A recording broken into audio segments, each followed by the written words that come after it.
नमस्कार दोस्तों।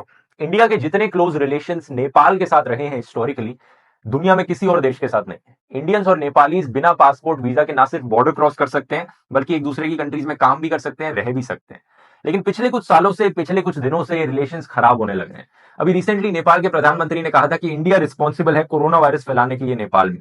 ऊपर से नेपाल के प्रधानमंत्री ने एक्यूज किया इंडिया को कि इंडिया कुछ एरिया ऑक्यूपाई कर रहा है नेपाल में। दोनों कंट्रीज के बीच में एक बॉर्डर डिस्प्यूट चलने लगा है। तो क्या है ये बॉर्डर डिस्प्यूट, क्यों इसकी शुरुआत हुई और कौन यहां पर सही है, इंडिया या नेपाल? ये सब चीजें जानने की कोशिश करेंगे दोस्तों आज के इस वीडियो में। आइए देखते हैं। ये कंट्रोवर्सी आज से कुछ दिन पहले इंडियन मीडिया में आई, जब नेपाल ने अपने देश का एक नया नक्शा निकाला, अपनी कंट्री का एक नया मैप निकाला और एक ऐसा एरिया अपने मैप में इंक्लूड किया इन्होंने नेपाल के अंदर, जो पिछले मैप्स में नहीं किया था। जो एरिया एक्चुअली में आज के दिन इंडिया के कंट्रोल में है। कौन सा एरिया है एग्जैक्टली, आप इनका नया मैप देखेंगे तो जो नॉर्थ वेस्ट टिप है नेपाल की, एक ट्रायंगुलर सा एरिया बाहर आ रहा है, ये वो डिस्प्यूटेड एरिया है। ये एरिया दोस्तों एक्चुअली में ईस्टर्न मोस्ट टिप है उत्तराखंड की। क्या है इस एरिया में?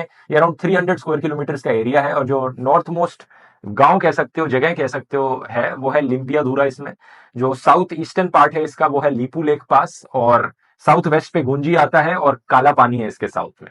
तो इन तीन जगहों के बेसिस पे इस एरिया को डिफाइन किया गया है, लिम्पियाधुरा, लीपू लेक और काला पानी।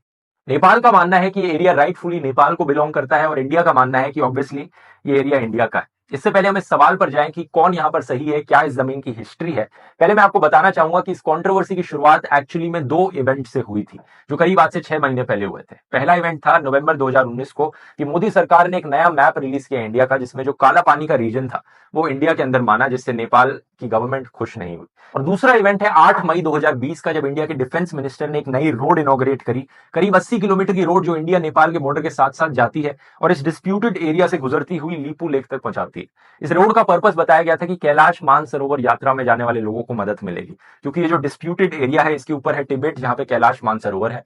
इस रोड के बनने से पहले जो कैलाश मानसरोवर पर यात्री जाते थे, उन्हें सिक्किम से होकर जाना पड़ता था। 5 दिन की ट्रैक होती थी। इस रोड के बनने के बाद ये गाड़ी से इस चाइना के बॉर्डर तक पहुंच जाएंगे, और उसके बाद सिर्फ 2 दिन की ही ट्रैक हुई। इस रोड के इनॉग्रेट होने के बाद नेपाल सरकार इससे बहुत नाराज हुई, क्योंकि इनका मानना था ये लीपू लेक पास नेपाल के अंदर आता है, और इनका ये भी मानना था कि अगर इंडिया को रोड बनानी ही थी यहाँ पर, तो नेपाल के साथ बैठकर बात करनी चाहिए थी, एग्रीमेंट करनी चाहिए थी ये करने से पहले। इसके रिस्पॉन्स पे इंडिया की मिनिस्ट्री ऑफ एक्सटर्नल अफेयर्स ने कहा कि ये जो एरिया है ये completely with in the territory of India आता है, और इसलिए हमने नेपाल से कोई बात नहीं करी, हमने अपनी कंट्री के अंदर रोड बनाई है, इसकी जरूरत नहीं थी। लेकिन हालत बद से बदतर हो गई जब नेपाल में इसको लेकर प्रोटेस्ट होने लगे। 15 मई को इंडियन आर्मी चीफ ने कहा कि नेपाल में जो प्रोटेस्ट हो रहे हैं उसके पीछे चाइना का हाथ है। नेपाल में और गुस्सा हो गए इसको लेकर लोग, और फिर नेपाल की सरकार ने अपना एक नया मैप निकाला, जिसको लेकर ये पूरा डिस्प्यूट सामने आया।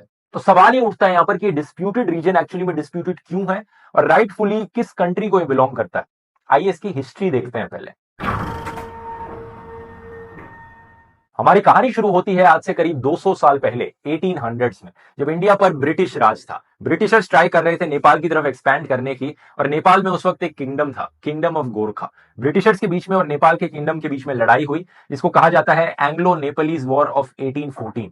2 साल तक की लड़ाई चली, 1816 तक, जिसके बाद एक ट्रीटी साइन करी, ट्रीटी ऑफ सुगौली, ये डिसाइड करने के लिए कि ब्रिटिशर्स कितने एरिया को कंट्रोल करेंगे, और नेपाल का जो किंगडम है वो कितने एरिया को कंट्रोल करेगा, कितना एरिया दोनों कंट्रीज को मिलेगा उसमें।